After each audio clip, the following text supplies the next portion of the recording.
My true story, from Georgia. At brunch, my Dilly introduced me as just the nanny. I smiled.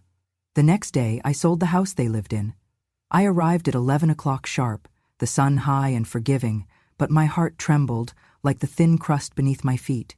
In my hands, I held a silver tray stacked with warm golden croissants, my secret recipe, light and buttery, the way my own mother taught me in that tiny kitchen back in Macon. Each pastry was a testament to my care, my love, my attempt to belong in this house that I had helped buy, raise, and sustain. I stepped into the dining room, and the laughter stopped just long enough for me to feel my presence, or lack of presence, fully. The space was impeccably set for brunch. Crystal flutes shimmered with mimosas, plates of smoked salmon, smoked trout, fruit displays beckoning like promises. A long mahogany table stretched beneath a glittering chandelier. Friends in fine clothes exchanged pleasantries near the sideboard where charcuterie and quiche waited, every detail chic, every guest expected. Except me. That's when I heard her, my daughter-in-law, her voice crisp like the linen napkins she arranged, leaning into her friends and lowering her tone just enough to exclude me, but loud enough for them all to hear. She was the nanny when my husband was little. She took good care of him, but now she is a bit forgetful. She is still living here, I guess, for appearances. My chest tightened. My hand hovered over the tray, my own offering dismissed as if it belonged in the servants' wing. They laughed together. I stepped forward, placing the tray down gently on the marble countertop. My heel clicked against the floor. She pivoted gracefully, her smile sweet like poison. "Remember to leave early, ma'am. We are hosting a party tonight, and you know how guests get confused." I swallowed. My ears stung. I nodded, lips pressed to hold a smile that refused. She continued, voice polished to a sheen. "Here, take this," and she slipped a crisp $20 bill into my hand. "Just pick up some snack bites. Don't eat off the buffet too much." My fingers closed around the envelope, its prioritization clear. I was a guest with a stipend, allowed but never welcomed, a helper, a paid extra, not family. I felt the weight of their judgment. The slight curl of her lips, the way the guests glanced my way, murmuring condolences. How nice of her to contribute. So kind. Their expressions told me what words could not. Here lies a guest, swelling with delusions of belonging in a home that is not her own. My mother's croissants sat untouched. My own son sat across the room, smiling at a coworker's joke.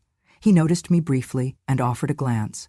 No hospitality, no apology, only that familiar look of polite distance. The son I had read bedtime stories to, celebrated graduations with, and at whose wedding I had handed him the rings years ago. He did not move.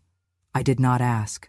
I took a shallow breath and repeated quietly to myself, "Mother is fine. Nothing can stop her." My eyes flicked to the chandelier, then to the glittering display of food. I thought of the late nights I spent keeping the house warm during cold Atlanta freezes, the years I worked part-time jobs to cover taxes and utility bills so they could focus on careers. I thought of the photo of me and my young grandson in front of that very table, all smiles and innocence, posted on their mantel once. Now no photo remained, and the croissants stood alone, awkward and unclaimed. No one offered me a plate. No one said thank you. A hush followed me as I walked to the far corner, my tray in hand. I watched the party swirl around me, wine poured, stories exchanged, laughter rising and falling like waves, unaware that the tide had turned and washed me aside. My daughter-in-law glanced at the time, then at me, her eyebrow arched in subtle disdain as if to say, "Isn't it time for you to go?" She turned back to her guests as though I had already left. My pulse thumped in my ears. I clutched the edges of the tray as though it were a lifeline. Inside, my mind shook. Once this had been my home. Once laughter had been my own family's. I brushed a stray lock of silver hair from my face, set my shoulders straight, and gathered my doubts beneath a calm surface. My inner voice spoke quietly, and I took comfort in it. Mother is fine. Nothing can stop her. I studied their faces. Polished, amused, oblivious to the cruelty they had woven as naturally as tablecloths. That fluttering in my chest settled into something firmer. Resolve. Yes. I had been treated as an afterthought, as a prop in a staged life. But my value, my worth, did not vanish overnight. I was still the woman who gave every last cent she had to build this home. I still held the keys, literally and figuratively. My gaze locked on the buffet table. I would not help myself. I would not accept crumbs. My pastry tray was my proof, my offering, and it deserved respect. I set the tray down directly in front of her, where her hand had touched me just moments before. The room fell silent. Champagne poured. Voices paused. My heart drummed a measured cadence, and I said, softly but firmly, "I will take these back." I turned and walked out. No goodbyes, no excuses. I did not look back again. Outside, the sunlight was sharp and clear. In that first breath of freedom, I felt lighter, like a chapter had closed.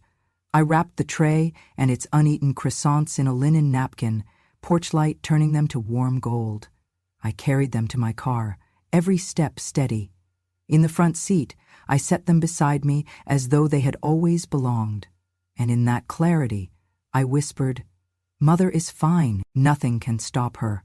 Under the soft haze of memory, the days blur into shades of effort, struggle, and hope. When my son told me he had found the perfect house in the northern suburbs of Atlanta, my heart swelled with pride. It was a modest 3-bedroom home in a quiet cul-de-sac, with a dogwood tree in the front yard, and a screened-in porch that caught the morning sun. He had dreams, big ones, but no credit history yet to anchor them. He and his young wife had just finished school, scraping by on internships and early career jobs, and needed a financial backer. That backer was me. I emptied every savings bond I had. I called 3 old friends from church and quietly asked for short-term loans. I even pawned the heirloom necklace my mother had given me when I turned 21, an act I never admitted to anyone. With trembling hands and a determined heart, I brought the down payment to the realtor's office, and when the dotted line appeared, I signed as the primary owner, not because I needed recognition, but because their bank required a solid co-signer. We all agreed it was temporary. Once we build our credit, we'll refinance in our names, my son said, hopeful. They moved in first. I followed 2 weeks later. Once the plumbing was updated and the carpets cleaned, I took the smallest room, near the laundry, and converted it into my own little haven. I did not need much, just a window, a shelf for books, and a sense of purpose. And I had plenty of that. I paid the first year of property taxes. I called roofers when hail punched holes in the shingles that first spring. I stayed up at night with the baby when he ran a fever of 103, holding his little body to mine while his mother cried from exhaustion in the other room. I cooked, I cleaned, I clipped coupons and watched local sales to keep our bills manageable. I even gave them my old car when theirs broke down during a cold snap in February. I told everyone at church that we were building something, together, and for a while it felt like we were. I watched my son finish his MBA, walking across the stage in his navy robe, holding my hand before the ceremony and saying, "I couldn't have done this without you, Mom." His wife clung to his other side, their baby nestled in her arms. That photograph still sits in a shoebox under my bed. It used to be on the mantel until one day, quietly, it disappeared. After his graduation, things shifted, subtly at first, like rearranged furniture you only notice when you trip. They started referring to the house as ours when guests visited, no longer including me in those statements. "We bought it a few years ago," his wife would say, glossing over the actual ownership. I never corrected her, not in front of the company. They stopped asking my opinion on repairs. I would find handymen wandering through the kitchen or measuring windows, never having been told they were coming. When I asked gently, my daughter-in-law said, "Oh, we didn't think you'd be interested in that kind of stuff." My son just smiled and said, "Don't worry, Mom, we got it." I started receiving fewer invitations to family dinners. They had their own friends, their own plans, their own rhythms. Even the baby, now a boy of 4, stopped calling me Grandma. He called me old hag sometimes, as if I were a guest visiting too long. One afternoon, I overheard a conversation I was not meant to hear. My daughter-in-law was on the phone, laughing. "We just keep her here because it helps with taxes and all," she said. "Yeah, she thinks she's still part of the plan, bless her heart." I sat in my room that night, the one with the window and the worn quilt, and stared at my checkbook. My name was still on the deed. I still paid half the utilities. But emotionally, legally, spiritually, I had been erased. That winter, when the gutters froze and cracked, they called a contractor without asking me. When I tried to speak up, My son patted my shoulder gently and said, "Let us handle it, Mom. You've done enough." Done enough. As if there were a finish line to motherhood, to care, to dignity. I began to feel like a ghost in the house I helped build. They spoke around me, moved past me, arranged their lives with growing circles that no longer included me. I became the nanny, the silent fixture, the legacy they would eventually edit out. And yet every month, I wrote my half of the mortgage check. I still bought groceries. I still picked up prescriptions when needed. I believed that one day they would remember, that love would return like spring does after a long winter. But winters in Georgia can be deceptive. They look soft, but the cold cuts deep when you do not expect it. And that cold had settled not in the walls of the house, but in the hearts I once thought I knew. So I waited. I gathered strength. I remembered every late-night feeding, every tuition payment I covered, every time I said yes when my bank account said no. I folded each memory into a quiet truth. I had been loyal, but loyalty did not guarantee love. It did not guarantee respect. They believed I was soft, that my silence was ignorance, not grace. But I had built this house on more than cement and contracts. I had built it on sacrifice, on blood, on hope, on prayer. And now, that foundation was cracking. Not because of me, but because they had forgotten who laid the bricks. I opened Facebook one chilly morning, just to check on my grandson's school recital video, and felt a sudden heaviness in my chest. I tried to scroll through the Johnson family photos, but their profile was unavailable to me. I had been blocked. At first I blinked, sure there must be a mistake. I refreshed, still blocked. My chest tightened and I felt a wave of unfamiliar shock. A few minutes later, through a mutual friend's feed, I noticed a photo from their Christmas party. The Johnsons smiling by the fireplace, stockings and baubles included, but no me. I zoomed in, carefully examining the edges of the photo until I noticed that where I once stood, offering my homemade fruitcake, there was an empty space. The caption read, "Just us, no extras." My stomach knotted. I could not believe it. I had been talking to them for the last decade, even before they got married. I had listened to their tears, their joy, and now I was erased with no explanation. I closed my laptop and sank into the faded quilt at the foot of my bed. The silent accusation echoed. I was not family. Later that afternoon, while straightening the living room, I heard them. My daughter-in-law talking on the phone while stacking books, her voice sharp and low, yet clear enough to reach me. I pretended to dust. She laughed. Wry, cruel laughter. "She's suffocating," she said. "I told the little one to just call me Mom. Don't let them know she's blood. It makes it easier." I paused. Blood. The word punched through every fiber of my being. I had borne that child's father, held him through fever and heartache. I had baked cookies for them, mailed holiday cards, and they wanted to hide me, erase me, pretend I didn't belong. Her next words froze me in place. "We're building a case, you know. Gathering evidence that she's not all there. A hospital visit, a few red flags, and boom, we can get her committed. Old age is the perfect disguise."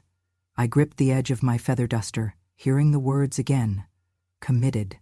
As though I were a charity case, a problem to be solved, not a person to be loved. I left the room quietly, the sound of my satin slipper the only proof I had been there. My heart pounded as if it was trying to escape my chest. That night, sleep eluded me.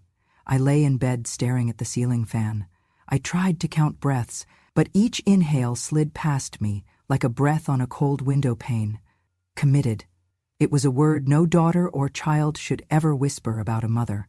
I gently rolled onto my side and clasped my hands under my chin, thinking of my mother's own hands, how she raised us on trust and warmth. I realized I had trusted the wrong promise, that blood would never fade, that love would not dry up. In the days that followed, I began noticing signs. The front door was always locked behind me and rarely opened for small things, a frozen pitcher, a misplaced pair of glasses. The house felt sterile and quiet. I had once taught Sunday school lessons in this living room. Now, I was afraid to sneeze. The telephone stopped ringing. My credit card, which I used for shared groceries and co-op expenses, was suddenly rejected. They said the card was expired. They did not tell me. Whenever I asked about the card, my daughter-in-law tutted and said, "I took care of it, Mom. Don't worry about your mind." My son would look at me with sorrowful eyes and whisper, "Mom, just let it go. We've got all this insurance now. We handle it." It felt like I was being smothered by their indifference. Worse, by their calculation. A mortgage signed, a weekend breakfast ignored, a hand-me-down chauffeured away. In the space where forgiveness might have lived, there was only strategy. They were maneuvering, arranging, and positioning. I had already told myself I would hold back, wait for them to see, to remember, to invite me back when they realized their mistake. But when I heard the phrase hospital visit whispered as casually as grocery lists, the nesting instinct that had shaped my life rebelled. I was not a charity case. I was not a secret. I was their mother, their grandmother, a living being who deserved honesty, respect, and space to make my own choices. So I began making notes. In a spiral-bound notebook next to my bed, I wrote dates, times, words, phrases, the Facebook deletion, the Christmas photo caption, her words about suffocation, the plan. I kept the florist's receipt from the Christmas wreath I left for them at Thanksgiving. I kept the bank card and pay stubs, showing utilities and cable I still paid. Every detail would matter. Each morning I sat at the kitchen table by the window, drinking tea, looking out at the dogwood tree that bloomed every April. It was a constant among shifting seasons. I told myself, "This is your new foundation. You will outlast this. You will not fade quietly." I called an attorney, one I once drove to a meeting when his car broke down. He remembered me at once, his voice soft but firm. "You will not be silenced, Mrs. Johnson." And that night I slept. Not in peace, but in survival. I had realized what they tried to take from me: identity, belonging, dignity, and what I could still hold, the truth. And in this, I began to stand again. I arrived at my grandson's 4th birthday party, clutching a wooden tray of freshly baked pastries. The croissants were warm, still butter-soft from the oven, and I had spent the entire morning perfecting each swirl of dough. I walked into the living room, bright in balloons and streamers, where little feet pitter-pattered and parents laughed over coffee. The party was lively, sweet with childish laughter and chatter, so I carried my tray forward, past the paper banners that read "Happy Birthday, Samuel," and set it carefully down on the buffet table. I looked up, expecting a smile, or at least a nod of appreciation. Instead, I saw her, my daughter-in-law, her lips curving into a polite smile that didn't reach her eyes. She turned to her friends, voice low but sharp. "Oh, look, our Nanny is trying her hand at baking." She laughed, not with warmth, but with the kind of luxury that comes from power. I felt my breath catch, my fingers tightening around the tray. I caught her meaning: nanny, helper, someone whose efforts could be dismissed with mild amusement. Then I heard my son's footsteps behind me. He reached past me to grab the tray, his hands sweeping it away without a word. He walked it to the kitchen pantry and dumped the contents into a garbage bin. I heard the thud of pastry hitting plastic, the echo of banality that crushed what I had made with care. For a moment I stood frozen, knees weak, stomach heavy. I watched him bring the tray back empty and set it aside without meeting my eyes. The sharp gaze from his wife lingered on my face, as though it were an accessory she no longer wanted. A hush rippled among the adults. A few guests smiled awkwardly, caught between social manners and discomfort. A child toddled over and reached for the bin's edge, peering at the discarded pastries and pulling a silent frown. Then I heard my grandson's voice, small and puzzled. "Mommy, why is Grandma not sitting with us?" My heart dropped. I turned to them, trying to steady my voice. "He is asking why I am not at the table," I said softly. My daughter-in-law sighed, patronizing. She directed her words not at the child, but at me. "Because no one sits and eats with strangers." The words ricocheted inside my head. Strangers, not Grandma. I looked back at the child, my grandson, giggling earlier, now quiet, confused, his little brow furrowed. I swallowed the hurt roaring in my chest and forced a thin smile. My fingers shook until I clenched them into fists. My daughter-in-law turned to brush hair behind her ear, dismissing me completely. My son's shoulders were stiff as a soldier's at attention, unyielding in its silent refusal to defend me. I felt the world shift under my feet. Everything I had invested, years of care, nights tending fevers, baking school lunch cookies, giving up promotions to watch recital rehearsals, collapsed into that moment. My identity crumbled in public view, dismissed with a chuckle and a gesture. I was erased. I closed my eyes, feeling tears that refused to come. My heartbeat drummed in my ears, yet I chose stillness. I would not scream, I would not run, I would not beg. I would claim my dignity in silence. "Happy birthday, my love," I said to him, kissing his cheek. My voice stayed steady, though I felt brittle. I turned and walked away, the heels of my shoes clicking on the hardwood floor. The party moved on without me, the laughter, the chatter, the guest mothers cooing over ribbons and gifts, as if I were vapor, extracting crumbs of acknowledgement. Outside, the Georgia humidity pressed against my coat as though to hold me in place. I stepped onto the porch and slid the tray off my arm, setting it down with careful deliberation. I could feel the layers of despair and rage settling in my stomach, slow, serious, heavy. And then I made a decision.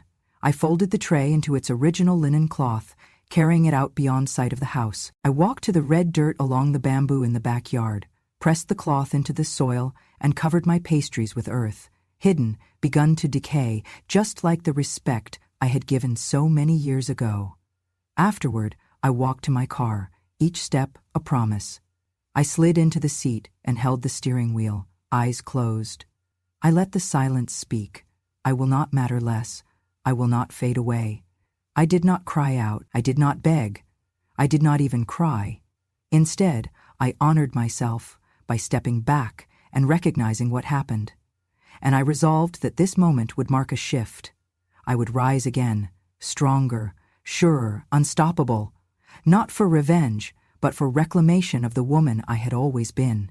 In my rearview mirror, I saw the party continue, laughter floating out the windows. I refocused on my reflection, stoic, determined, not forgotten, and I whispered to my own reflection, "Mother is fine, nothing can stop her."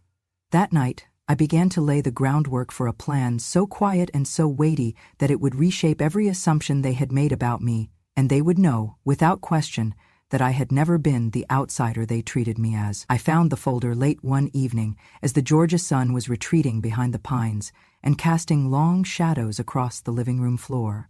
Dust motes drifted in the air like silent witnesses.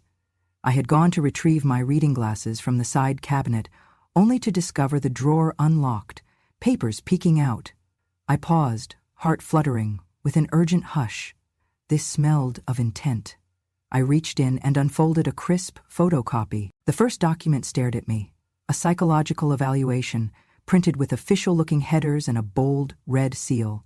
I blinked, adjusting my glasses to read. The diagnosis? Mild delusional disorder. Recommends continued supervision by a responsible adult. Limitations on self-directed decision-making. At the bottom, a signature. My name. My signature. My heart pounded like a warning bell. I flipped the page. There, in my handwriting, albeit smudged and rushed, were the words, "Admission to Green Meadows Nursing Facility, effective immediately." Below it, blank spaces labeled Legal Guardian, Emergency Contact, and Decision-Making Capacity, full. The lines were pre-scored. Someone simply had to fill them out. And above it, someone had written unmistakably, "Urgent, require immediate action." I sank to the floor. My knees hit wood, my breath locked, but my mind raced. Whoever had done this had wanted me gone. Not just overlooked. Gone. Locked away. My hand trembled as I touched the photocopy, my mother's Bible resting on my lap. I thought of her prayers. I thought of mine now. Less pleas, more resolve. From the next room, quiet voices drifted in, like shade-coated conspiracies. I stood, clutching the papers, and edged toward the doorway. The living room light filtered across my evening dress. I heard them, low, crisp, cold. "It will work," my daughter-in-law whispered, voice clipped and urgent. "She's already confused about her keys and bills. One fainting episode, hospital protocol, and I just sign at intake. Easy." "And what about the lawyer?" I heard my son's voice, thin, hesitant, laden with unwillingness. "He is covered," she replied. "We'll feed it to the court. She's a burden." My stomach turned. They were ready to commit me, and they believed they could finish it quietly.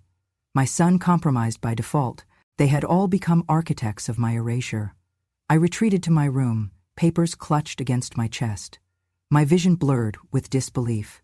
Whoever had created the documents thought I could be convinced, that I would go willingly, because I was old, needy, broken. But I was none of those things.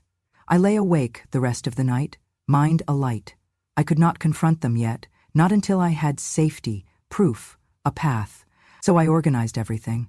The red-sealed evaluation, the admission request, their recorded voices, my bank statements, still showing half the utilities in my name, the mortgage agreements, and my photocopy of the deed noting I held 55% ownership.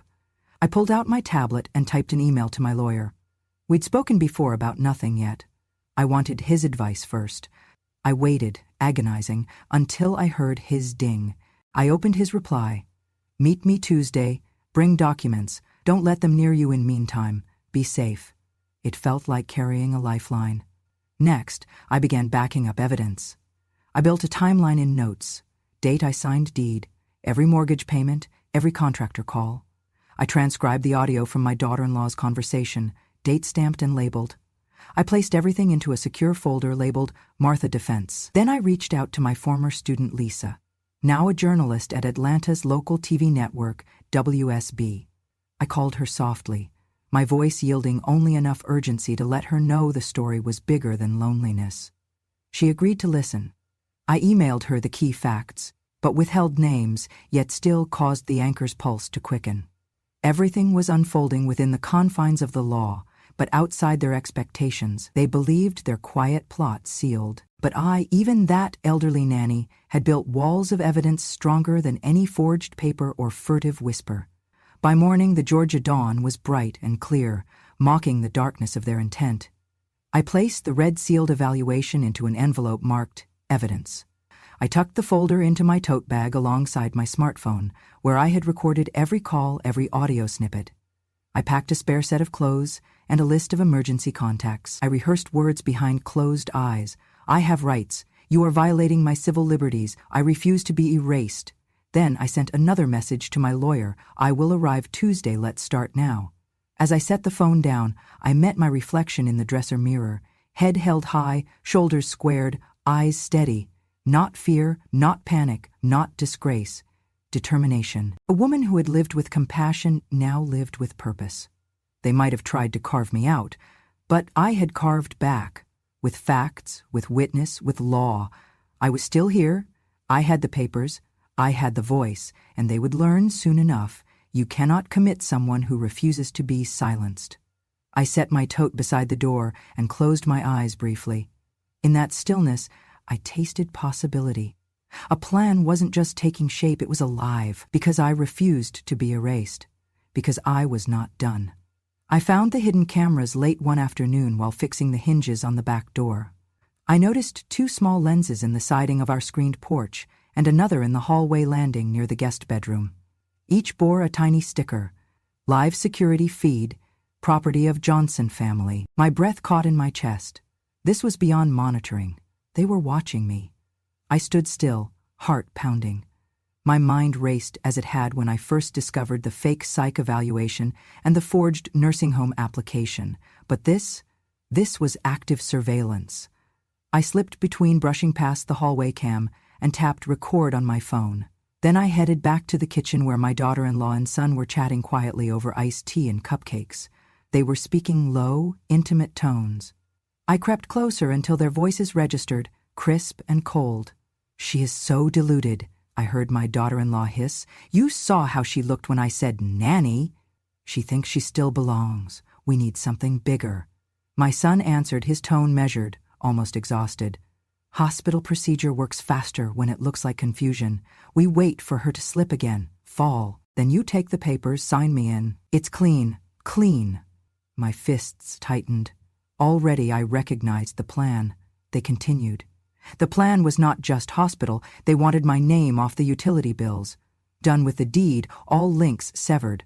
My grandson's rooms repainted, my pictures gone. My heart pounded, but I breathed slow. The phone recorded. My pulse steadied. The evidence stacked itself. I felt strong. I focused. This was justice in motion. Later that evening, I retreated to my bedroom and unlocked the phone. I replayed the recording, Listened to her sneer, her cold strategy. Each sentence rang clear like a church bell. I imported the audio into a simple prosumer editing app, trimmed extraneous sounds, left only the voices and their plan. I added timestamps. I exported a clean clip. I plugged in a USB drive I kept from my late husband's law firm, a symbolic echo of our old life. I saved the audio clip in 3 formats: .mp3, WAV, and a text transcription. I labeled the folder, Property of Martha Johnson, Evidence. Next, I began collecting the camera footage itself. I navigated through the security system settings. Luckily, it was simple and unsecured. I found recordings of me going to get water, repairing a loose shutter, feeding the dog, a normal life that they were watching intently. I downloaded 3 hours of footage and added them to the USB under the label Footage Cam, ABC. I sat back in my chair, listening to the austere silence of purposeful work. Then I called my attorney in Atlanta, the document lawyer I had driven after he got a flat on his way to a hearing 3 years ago. His voice was soft and professional when he answered. "Have you found anything else?" he asked. "Yes," I said, feeling steadier than I had in days. "I have video and audio of them, plotting, planning to sign me into a nursing facility. I have all 3 cam feeds and the hushed voices. Can you get the paperwork filed Tuesday?" His tone became determined. "Yes, we begin with injunction. I will prepare for emergency hearing." I hung up and composed an email to Lisa, my former student turned WSB-TV journalist. I attached a picture of the cam lens and wrote, "Exclusive surveillance footage shows daughter-in-law and son plotting to declare me mentally unfit and commit me mother of household into nursing home. I have audio, video, timeline, please call." Within 15 minutes, I received a reply. "Got it. I'll call tomorrow." For the first time in months, I slept with a sense of control returning.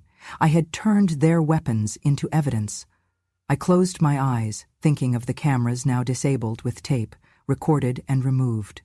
Tomorrow, I would retrieve them fully. But tonight, I held the USB to my chest and whispered, "I am not afraid of your plans. I am not invisible. I am still here."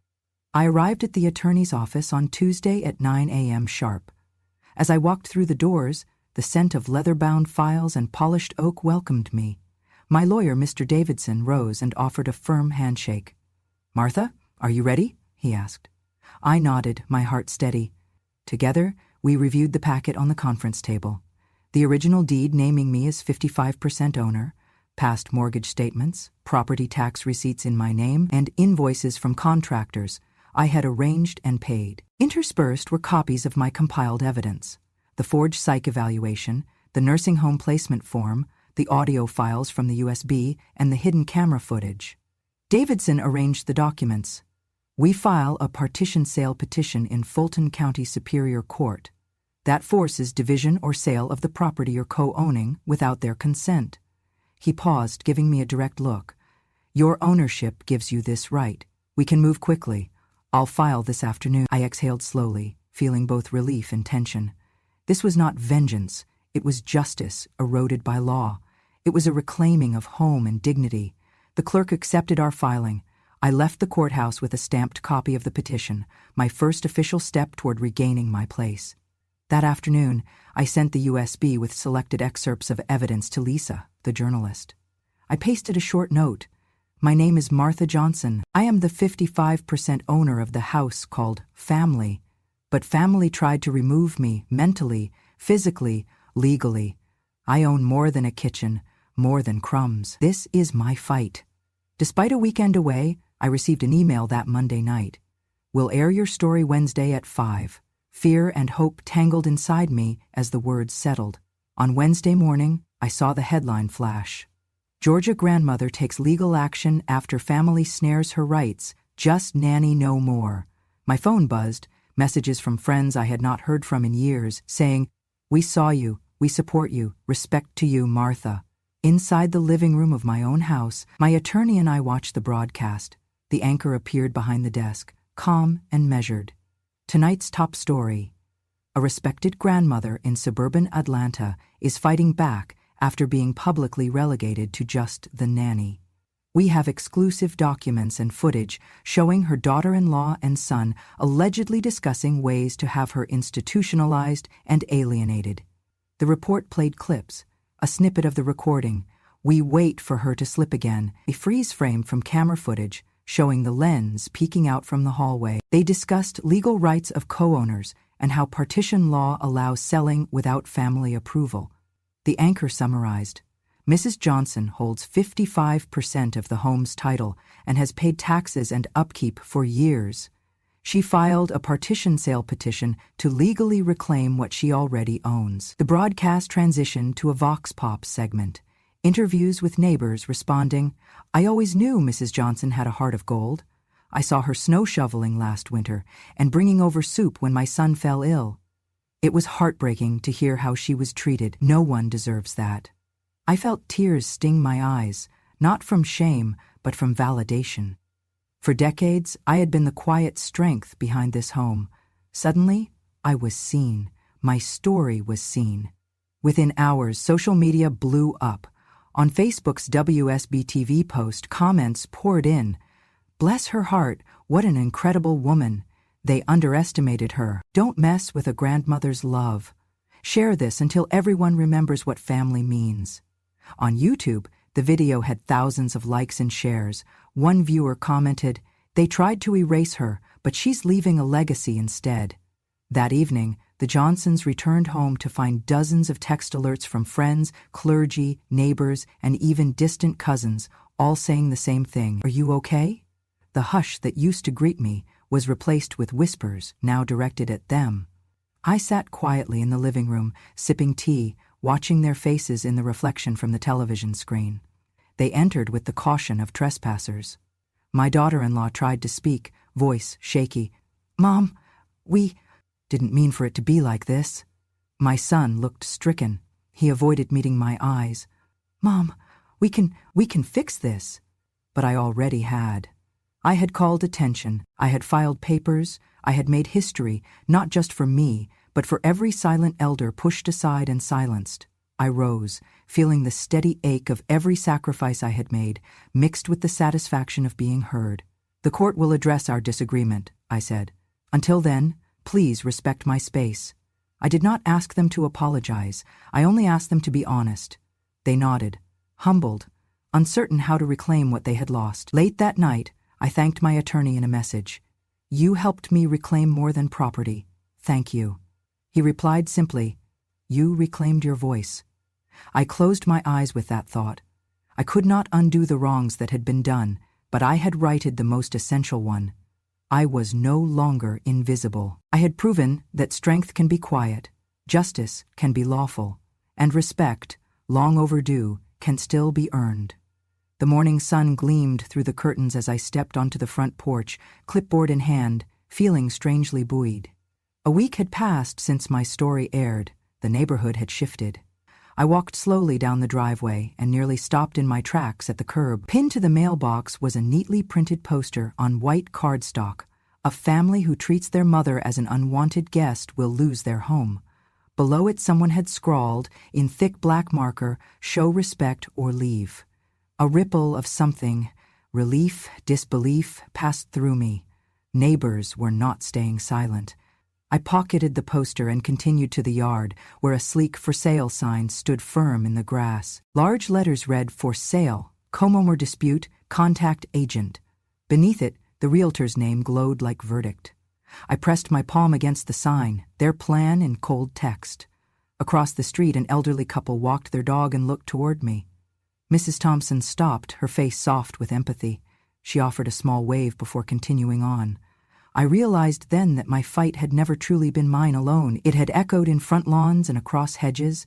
I walked back inside and found my son hovering by the kitchen island, his posture tight.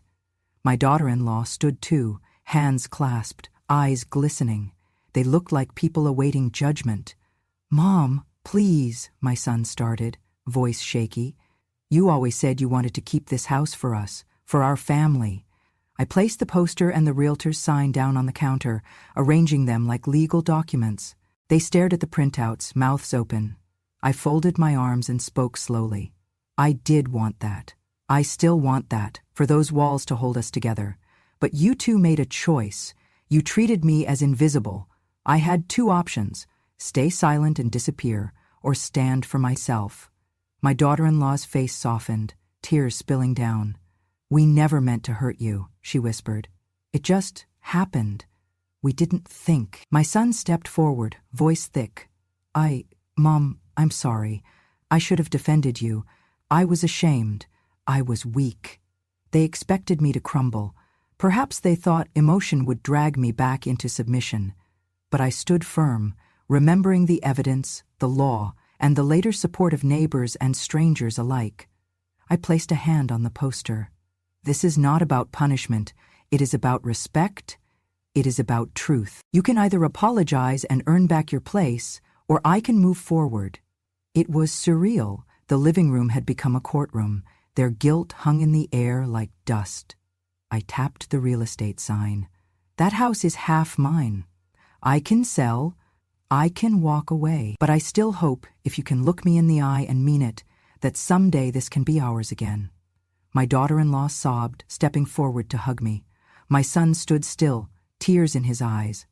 They couldn't say the words just yet, but their eyes pleaded, please.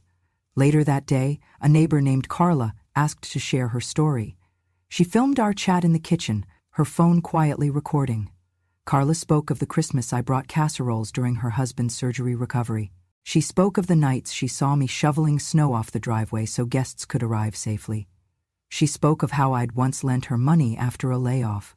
The clip was sweet, genuine, honest, the antidote to their scorn. That evening, Carla posted the video online. Within hours, it gathered comments like, "This is what family looks like.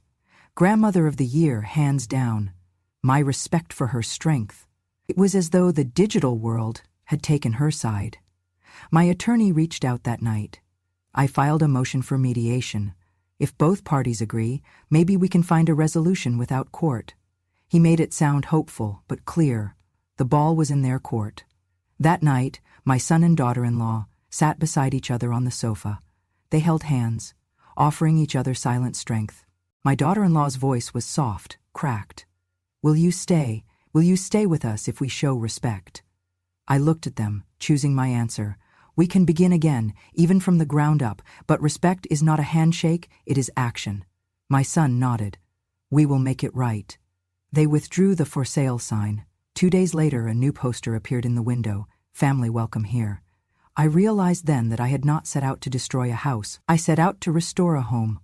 That night, I sat by the window with a cup of tea, looking out at the lights of the cul-de-sac. I felt the years settle, some lost, some regained. And I felt hope. I had taken action. I had reclaimed respect. I had given them a choice, to honor me or face my departure. Now, they were choosing honor. And that, I thought, is how you return from being erased. You do not fight fire with fire. You fight with the truth. I closed my eyes, listening to the house, now alive with whispers of reconciliation, and whispered to myself, "Mother is fine. And now, so is this home." If this story struck a chord in your heart, if it reminded you of the strength it takes to smile through silence, and the courage it takes to walk away with dignity, then I hope you'll stay a while, because here, on Grandma True Stories, we don't just tell tales. We remember the truth the world tried to bury. Every story comes from a woman who stayed quiet too long, and now she's finally ready to speak.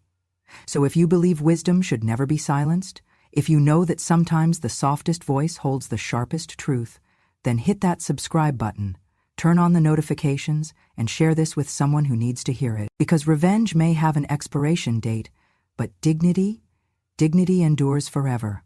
This is Grandma True Stories, and I'll be here whenever you're ready to listen.